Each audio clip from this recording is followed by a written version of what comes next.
Today, a local businessman talks about community and closing up shop after 6+ decades of being in business in Darien. News 12 Connecticut's Sarah Hagan is at the Fairbanks photo shop on Post Road in town. Sarah, the owner, says part of the problem is that the photography industry has changed.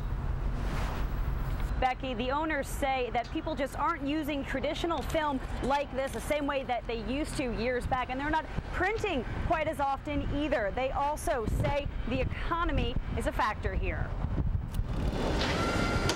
You can't continue making an investment in something that is having a hard time sustaining itself. The shop first opened its doors back in 1947 when Russell Fairbanks returned from World War II.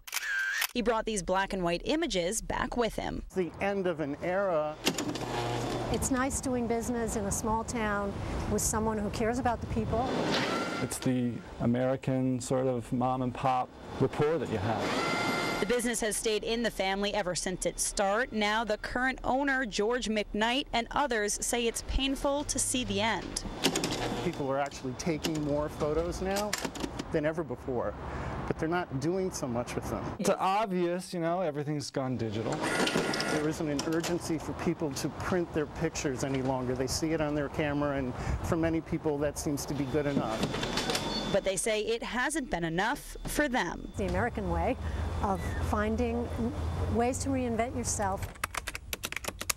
The owners here say despite having an online presence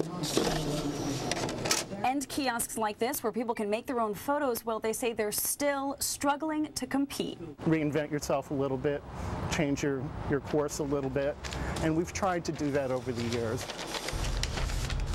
The owners, you can see that store is tucked just down that alleyway here across the road. The owners say they expect to close those doors on June 30th. They also have a note to their customers posted on their website. For that information, head to our website, news12.com. In Darien, Sarah Hagan, News 12 Connecticut. And this brings us to our question of the day. How do you print your pictures? Do you print them yourself? Do you go to the store, or not at all? So far, 24% of you say you print your pictures yourself at home. 50% say you do it at a store, and 26% say you don't print them on paper at all. We'll have updated results throughout the evening on our later newscast. You can vote on the website, news12.com, or on IO channel 612. And you can also leave a comment on our Facebook page. Santos says printing pictures is becoming obsolete. Everything is either on a net laptop, iPad, phone, or even digital photo album.